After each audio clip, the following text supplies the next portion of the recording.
Coming up on Hold All Tickets, a massive week of racing ahead. But Pegs, is Futures punting cooked? Pretty cooked. I do all the form at Sandown, and you and I have a look at Across the Ditch. We also may have accidentally broken some news about the retirement of a very good Group 1 horse, but who knows? We're going to have to find out later on. But you need to check out all the tips coming your way right now on Hold All Tickets.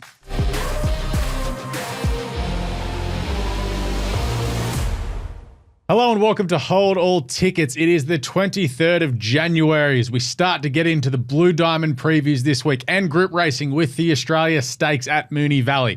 I'm your host, Alex Donnelly, joined as always by Xavier Pegum. Pegs, how are you feeling, mate? Yeah, been better. Been better after last week's efforts. Yeah, we'll get to that later on your tipping efforts. We need a bit of a lift here. Even James Lamb texted in and say, Pegs, you need to lift, mate. But here on Hold All Tickets, we are brought to you by BoomBet. Great fixed odds, more value and more boom moments. Sign up today and get in on the boom. Now, of course, follow us on Facebook, Instagram, X at Punters, and of course, YouTube. Just give us a 5-star rating or review. Follow us on social media. And of course, the podcast platform, Spotify, Apple Podcasts. Pretty much wherever you get a good podcast, type in Punters or Hold All Tickets. It'll come up and everything we're doing there is there for you. Please make sure you do subscribe on YouTube. Pigs, we're just going to rip straight into this because we're not going to dilly-dally around. We've got a bit going on this weekend in the world of racing. As we always, we start off with the Self-Trumpeter of the week. Lovely stuff. Not a big week for the bugle blowers. I think it's just that it's the calm before the storm. We had Magic Millions week, and then we had the races last week. But we did have some action over in Hong Kong last week. Okay, go for it. So, of course, we all saw Car Ying Rising just destroy the clock once again, breaking the track record under a hold at Sha Tin. Like, what? This horse, genuinely. Yeah, he's a jet. He's a freak. Yeah. Can't wait. Lucky enough to see him up close and personal in December. It wasn't his best performance. And you'll probably get to do it again in October. Yeah, the Everest, hopefully. That'd be nice if we can go there. Anyway, so Matt Stewart, journalist, put out a tweet basically like, oh, is he the world's best? And, everyone else was like, come on, Matt, like he really is the world's best sprinter. But Alan Aitken on X put out this. As the very, in capital letters, very first to call him the world's best sprinter, even predating his always effusive trainer, I'm pretty comfortable with it. That is calling him the world's best sprinter. So nice little nudge there from Hats Aiken, who, in fairness to him, he did say it to me the week before the Hong Kong International Sprint. He said, the rating I have in one of his runs is better than what he did last start when he broke the track record. So 2 votes for Alan Aitken there. All right. We saw Belvedere Boys last weekend. It was a bit stiff in the Magic Millions Sub-Zero. Probably should have gone close to winning. So Racing Previews have tweeted out, got a feel for everyone there on Belvedere Boys. Should have won by 1.5 lengths. Ryan Patton at BearsLines_05 has then tweeted out, $2.60 to run top 3 with Bet365. Safe as houses. Now, Ryan, you didn't tweet anything about this before a race, and seeing as you threw the top 3 in there, I'm going to give you 3 votes for that. That's just some disgraceful stuff, especially for me. You can't be doing that. Best bet of the weekend, first race of the weekend. I was on the absolute floor. No, you can't be doing that. We then move into the world of Instagram. Adam McGrath. Old mate Adam McGrath, of course, he now works over in America for, I think it's TVG or whatever they're called over there, their Thoroughbred Vision channel. Anyway, he did some wild Instagram action last week. He was on holiday in Cabo. Nice. He's got his lovely partner to film him doing some bicep curls, and he's put this on his Instagram story. And the pipes are looking pretty good. I'll give him that. They're looking all right. He had a bit of a swallow on, so he's looking good. Fair play. Bit of a pump. Fair play. With the caption, here so we can eat and drink. Adam, that's 3 votes. That was just, because he's a previous offender in the past. I'm giving him 3 votes for that. Wouldn't mind going to Carbo though. Oh no, it must be nice. Like it's the bit of the carbo in there as well. Like so, you vote for carbo, 2 votes for 2 biceps. Well, let us know how your holiday is, Adam.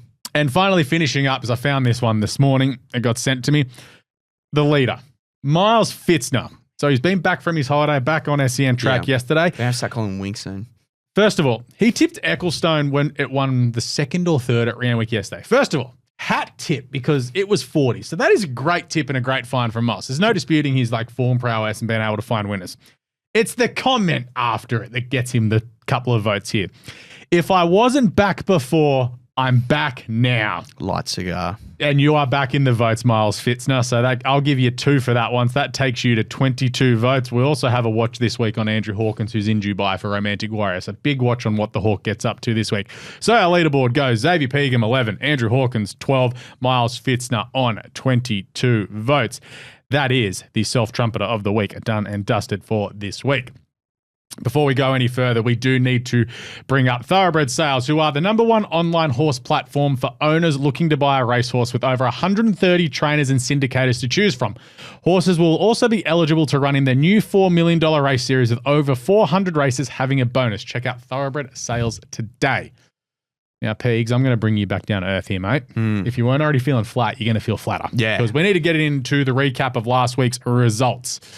You were tipping up at Flemington, and to say you had an average day, bit of an understatement. We do hold ourselves accountable here. Yeah, so. no, and very, very important to do so. Yeah. I'll be honest with you, after Samangu lost, I just stopped watching Flemington. I was just turned the TV off and just focused on Eagle Farm and the stuff I have to do for show. Yeah, so best bet of the day was race 4, number 5, Samangu.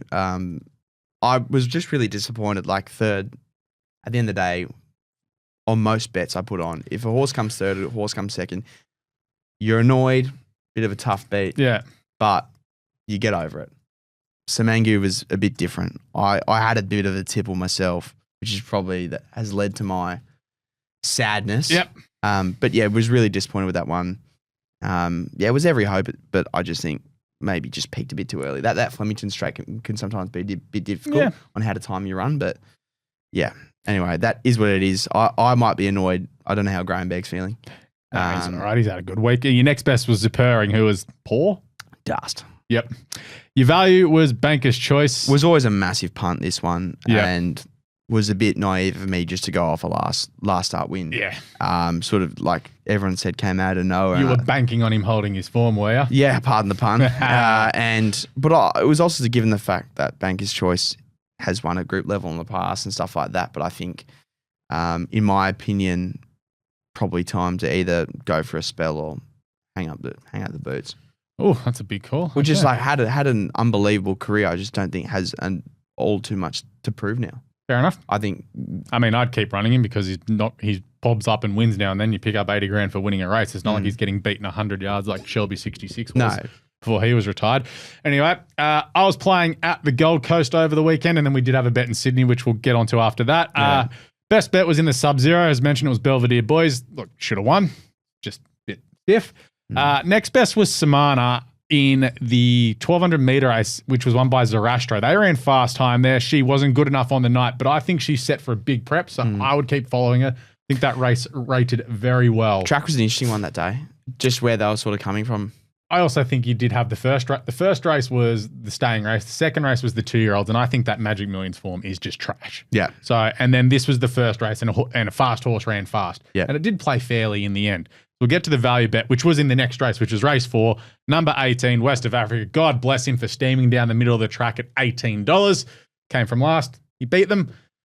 Don't know where he's going to end up this prep, but he was second up winning that. He is in for a very, very good prep. Yeah, I had a bit sort of trumpeting areas, but I watched the race the Friday night. You did text me? The Doncaster in Randwick, one of the great establishments, and I was with a couple of mates, and I just remember that race 4, and it was a bit of a dog move for me, but I'd put like a 5 each way on West of Africa, and I was like, I won't win, but I mean, it's good value.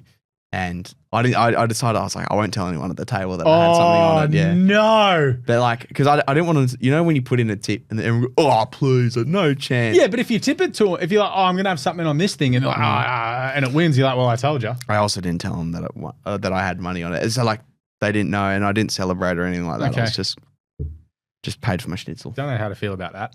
Yeah, it's a bit, I feel a bit bad. So. Yeah. And then we had one bet at Rose Hill on Saturday. It was Wodeton in the first.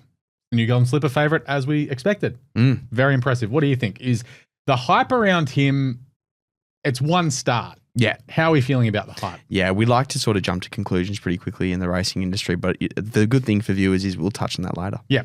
All right, and let's get to the tips for this weekend. Of course, they are brought to you by Boombet. We've just got the email from Chris at Boombet. Of course, they have a Boom Odds special this week on Wonder Boy in the Manfred Stakes at Sandown.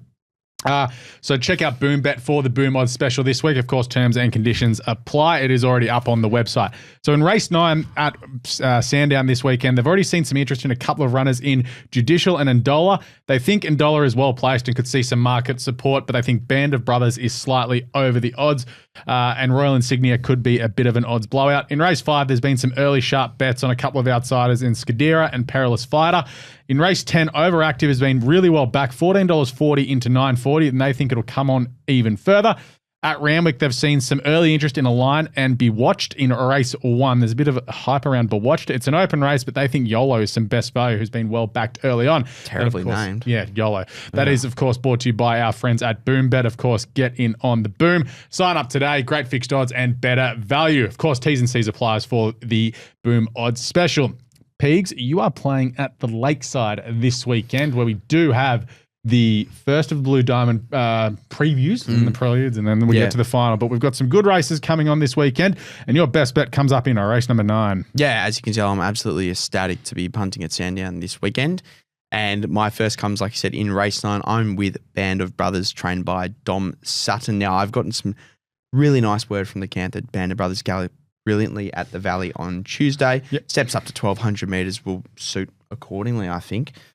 Draws nicely and should have a nice turn of foot. That'll get the job done. But no, I've been in contact with the Sutton camp, and Inside Mail's the greatest mail, and they're really, really pleased. They're really pleased with how he's progressing. Yep. All right. And let's get to your next best. Comes up in the Adams Stakes, and this mare is in absolutely flying form. Yeah, race 5, number 6, Fickle, trained by Tom Dabernig. Yes, like we've said, absolutely flying form, but this is her first start at stakes level. I remember watching an interview on racing.com, and they kept pushing, when's she going to get up to black type? When's she going to get to black type? Just keep winning, mate. Well, Tom Dabernig said there's no real rush with her. Prize money's good. Prize money's great. And we just want to step her up through the grades. We don't want to jump the gun, and also really important for her confidence as well. But yeah, like I said, they've been really, really patient with this mare. Gets her first black type start. It'll be interesting how she compares jumping up class. I think last start was benchmark 70 level. Solid 4 wins from 6 starts. This isn't the best. No, it's Adam not. Stakes. No, it's not. But I think she's earned her way to black type for sure. And your best value comes up in one of the Blue Diamond previews. It is race number 3, small field. Yeah, brilliantly named. Race 3, number 7, Yamashita's Gold. First start at Sandown this Saturday. However, the Wootton Bassett colt has trialled brilliantly in the lead up to this race. Draws the midfield. However, the long Sandown straight will sort of it's that a anyway. little dog like the 1,000 at Sandown anyway. Yeah, and it'll be fine. So Gavin Bedgegood has a really, really nice colt. What's Boombet got it at? 12, 20, and 4.15. Of course, there is only 6 in the field at the moment, so you're betting second place. There was 4.15. There was a scratching. Because I got it at 14s at the start. Yeah, Tentris, $15 the win, 17 cents the place. Yeah, no, I like. You're just jumping on the Wootton Bassett train, aren't you?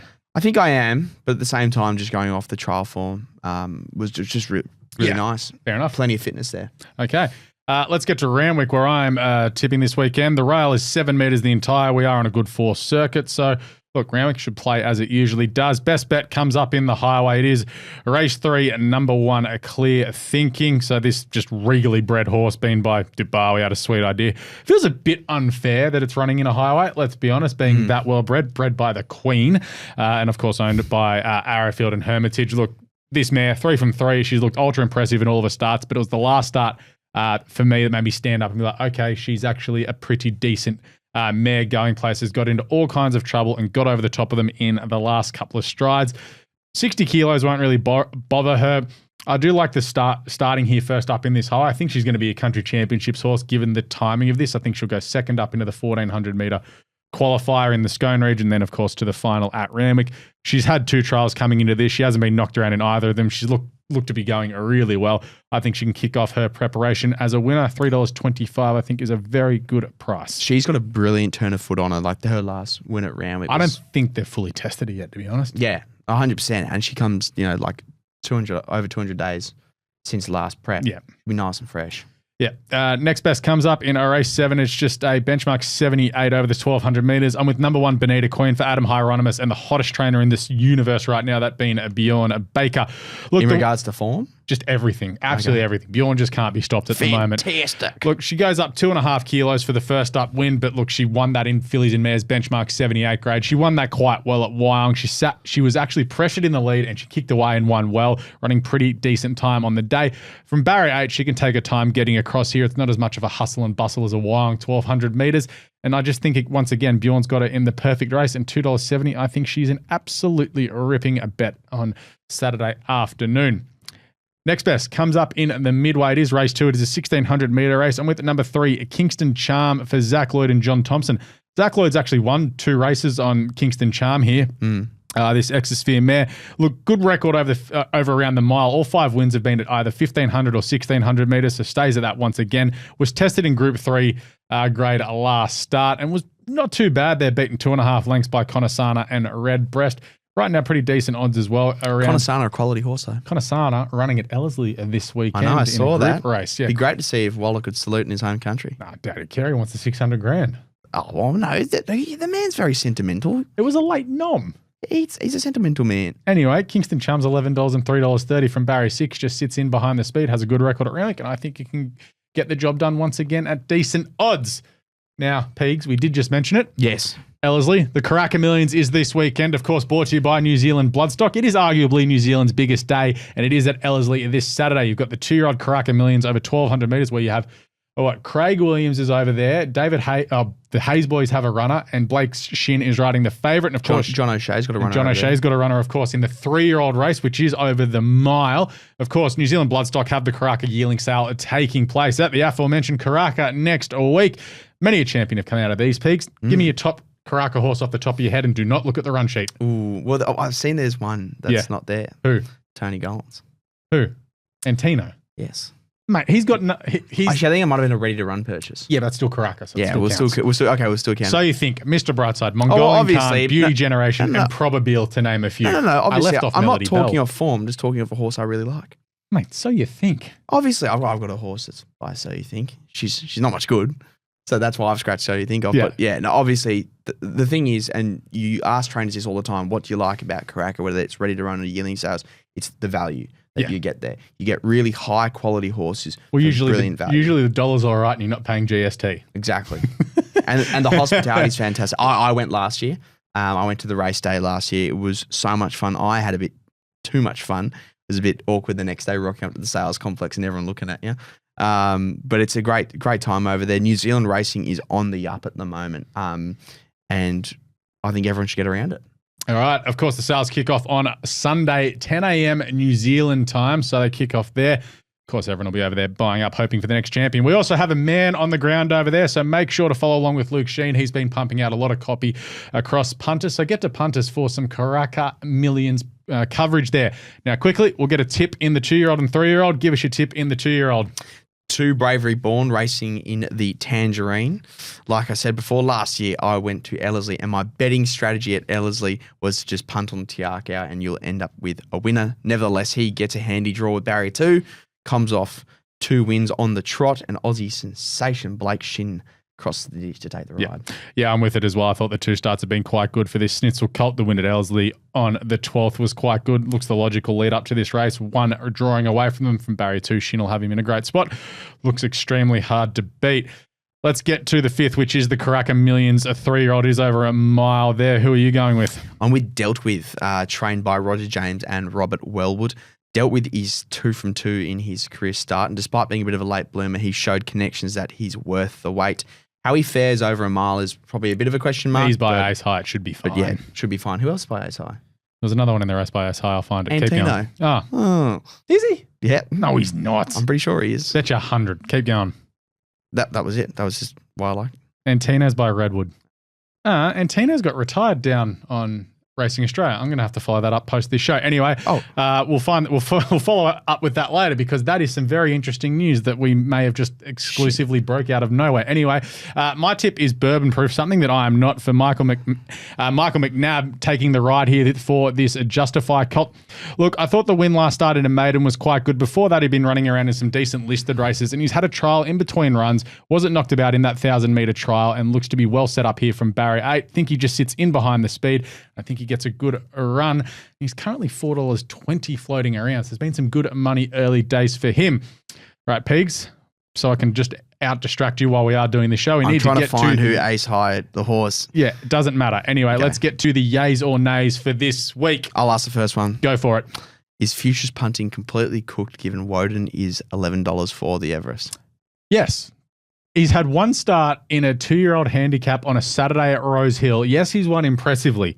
It's not like he's come out and won the Lightning Stakes or, you know, a Golden Slipper or something. It's like, yeah, okay, I should be $11 in the Everest. It is it's a joke that he is $11. It also just shows that these so-called bookmakers are just absolutely scared of taking bets and do not want your business. It goes into a further discussion about bookmakers being actual bookmakers now rather than being computer systems that are designed to take the losing punters. But I think it's an absolute joke.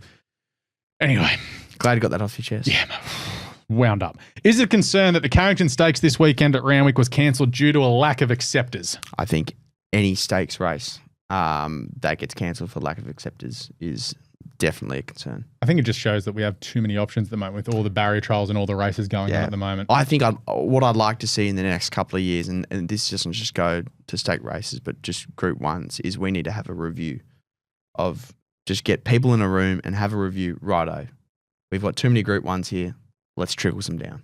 Yeah, I don't mind it.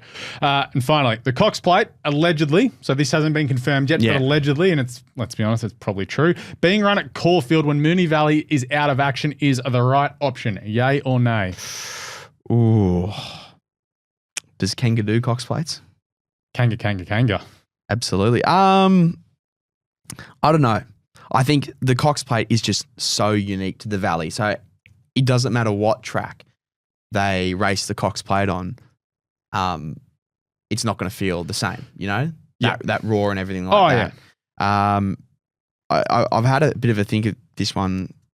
I feel like, Caulfield's probably the next best option, really. Yeah, well, Flemington won't want to have it because it's the week before Derby Day, obviously. But I wouldn't want to have it at Flemington because it's just the straight's too long. I like when they turn for home and you've only got 200 to 150 metres. Yeah. That's what I like. And then seeing some, like the chase that's on, there wasn't much of a chase, mind you, in the most recent Cox Plate, given the fact that Vestastina was already 5 lengths in front. Freak. But yeah, I don't know.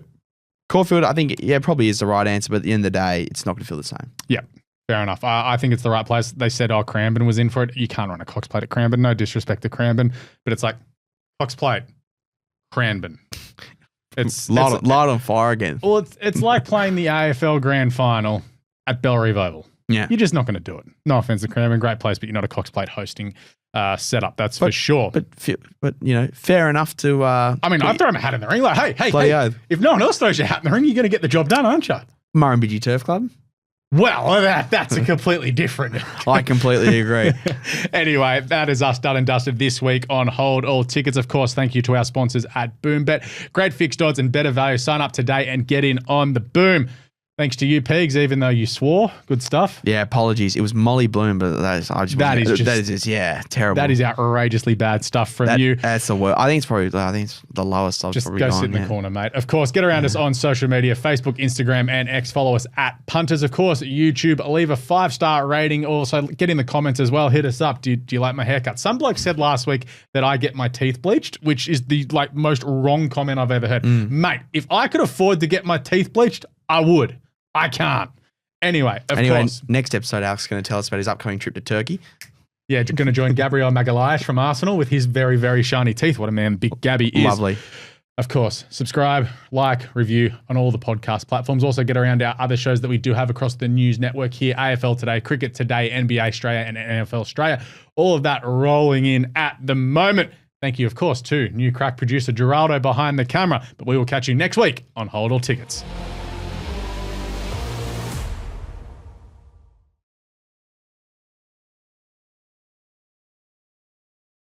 What's gambling really costing you? For free and confidential support, call the number on the screen or visit the website.